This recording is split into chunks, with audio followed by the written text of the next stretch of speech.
What's on, ladies and gentlemen? My name's Ross, I like games, and today we're going to be looking at the worst Transformers. The other day we did a video about the top 5 character cards. It is one of our more popular Transformers TCG videos, but of course, it's really one half of a pair of videos. Now that we've looked at the top 5 characters, we unfortunately need to look at the bottom 5 characters. But before we start, and of course I did do a poll, and of course I will share the results of the poll with you at the end, I need to let you know some people thought that Dinobot Slug should be on there. Some people thought I should put Dinobot Slug in my worst cards video. No. First of all, I love Slug. Look how awesome he is. Second of all, and this is a far more serious point, Slug doesn't get on this list because Dinobots have ridiculous support. You've got Grimlock, which comes along and gives one of your Dinobots bold free until the end of the turn. You've got Sludge that can move all your damage counters from your Dinobots onto it, which is a little bit great. You've got Dino Chomp, which gives you bold 5, although you do have to discard your hand, but still, bold 5 is redonk. And you've got Jaws of Steel, which allows you to have bold 2 as a utility. And then, of course, you can combine that with Flamethrower, which gives you bold 2 as a weapon. I think the Dinobots have got such ridiculous support that I just cannot put it down on this list. Yes, I know that it's got an attack of 6 in bot mode, which is great, and that is somewhat mitigated by the defense of 0, but it's got a health of 13, which is pretty good. The attack is good, and it's got Dinobot support, and for that reason, I'm not putting it on the list. Plus, I love him. So in at number 5, the 5th worst character in the game, Red Alert. You see, ladies and gentlemen, Red Alert is a fairly underwhelming card. It is one of what I like to refer to as a vanilla card. It doesn't have any skills. Now, the cost of 6 is low, but it's below the average of 8. But the health of 10 is also low, below the average of 12. And the stats just aren't good. The defense of 2 in alt mode is standard, it's right on the average, but the defense of 0 is not great. As for the attack, 5 in bot mode, 3 in alt mode, well, that's an average of 4, which is the average across the game as a whole. The stats are fine, but there's nothing here that I like. The attack of 6 on Dinobot Slug is good. Attack of 5 is just slightly above average. Now, it's ranged and it is a car, so we do have some options. In terms of a ranged character, we do have access to Rapid Ascent here, which is a decent little card. Means when you attach it, your opponent has to scrap a card from their hand. And we also have Armed Hovercraft, which I do like very much indeed. You attach it to a ranged character and do 1 damage to each enemy. But there's better ranged characters. The other thing to remember is, although ranged have advantages, you do also come across Dark Mount in his bot mode, which has +2 defense against a ranged character.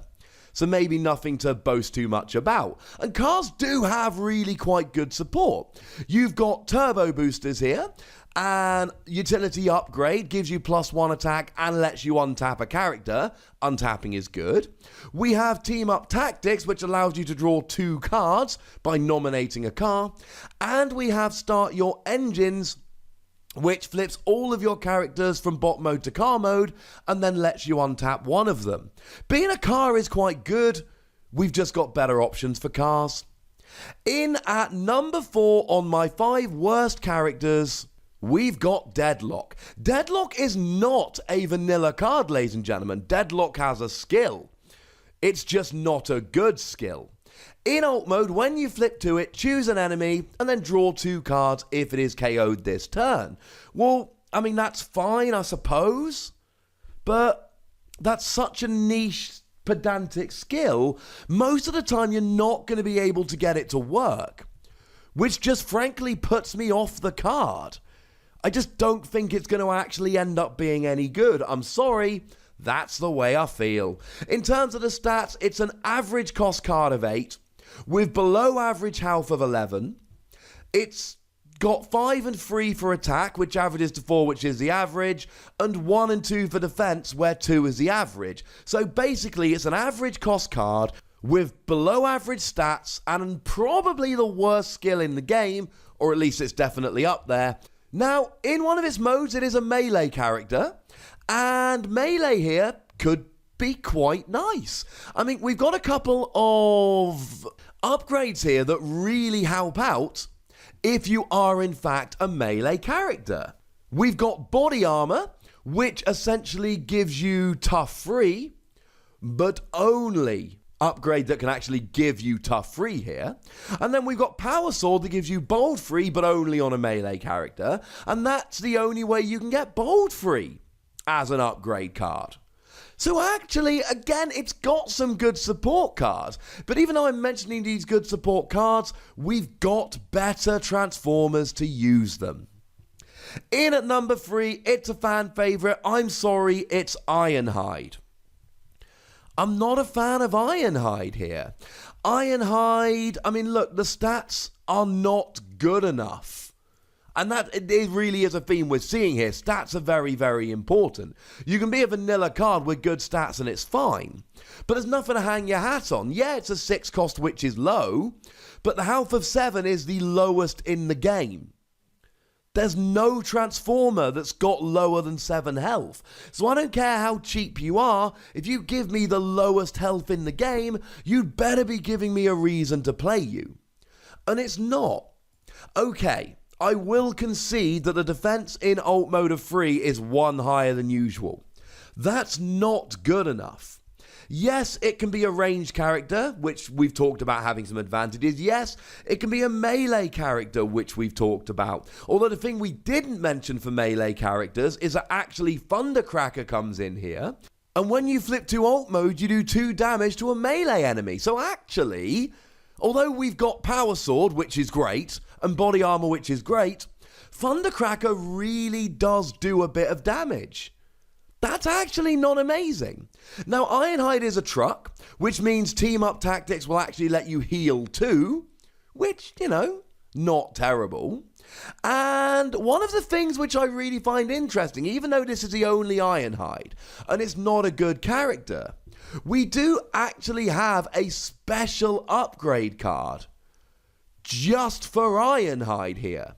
Static Laser of Ironhide gives you +3 attack, and if you put it on anything that isn't Ironhide, you got to take 2 damage. One day in the future, we'll probably have a better Ironhide, and this will be a great upgrade card. We don't have that Ironhide right now. In at number 2, we've got Ramjet.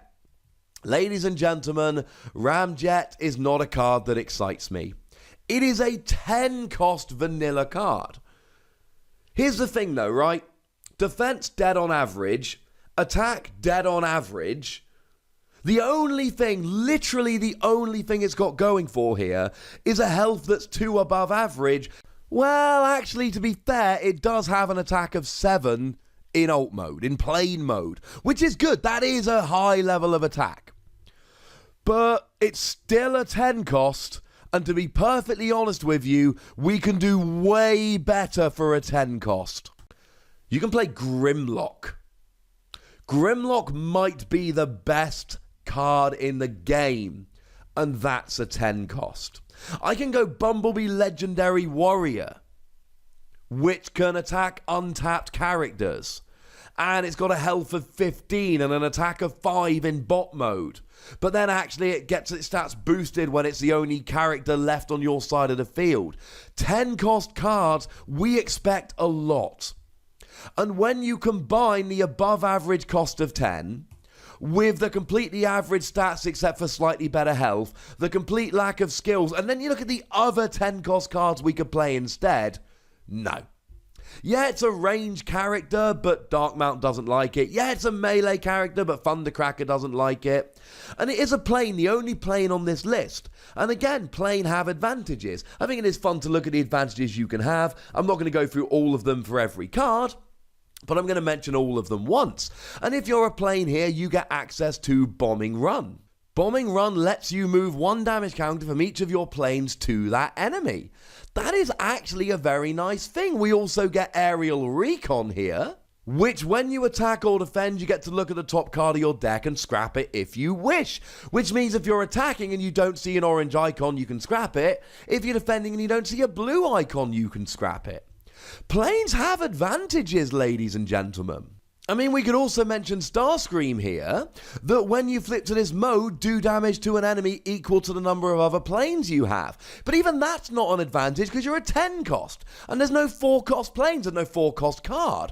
So if you play Starscream and this, you're only playing 2 planes. And as I talked about in my Starscream video, link in the description, you can make a deck with 3 planes. No, not loving Ramjet.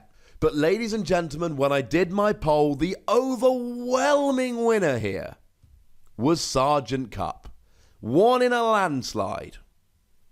There's nothing I like about this card.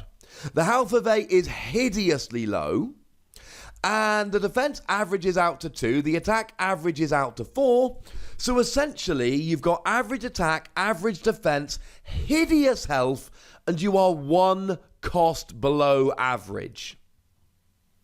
If you want to spend 7 stars on a character, you can get Insecticon Scrapnel, Insecticon Leader.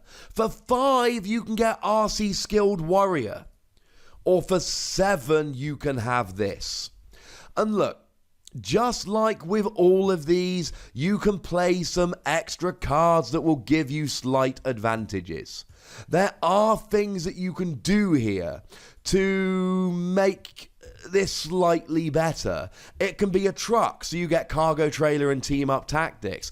It can be rain, so you've got rapid ascent and armed hovercraft. But there is nothing that makes this into a more playable card. You don't have great support. You don't have great stats. And when you compare this even to something like Dinobot Slug that some people thought should have been on this list, when we look at Dinobot Slug, we can go, look, it's got the ridiculous Dinobot support, and actually I can look at this and go, it's got an attack of 6 and a health of 13 in bot mode. And yeah, maybe the defense is 0 and that's terrible, but I can look and I can point to stats and go, I like this.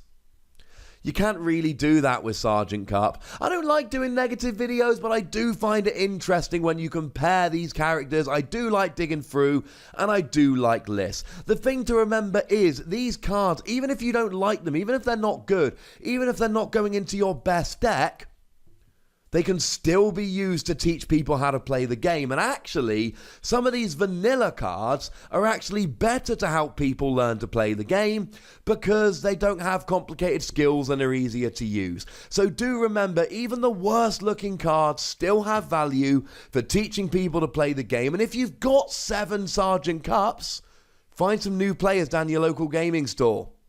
Give them a present. There we go. So now it's over to you, ladies and gentlemen. Tell me what you thought of my list. Tell me if you would change the list. Tell me how, but do please make sure to be nice. I've shown you my list. I've shown you the poll. Now it's over to you. Go nuts, but please remember the rule. Be nice. Make sure you like this video, subscribe to this channel, and follow me over on Twitter at the Wossy, where I talk about fun things. But by far the most important thing, as always, look after yourselves till next time. Thank you very much for watching. My name's Ross, and you've been watching Wossy Plays.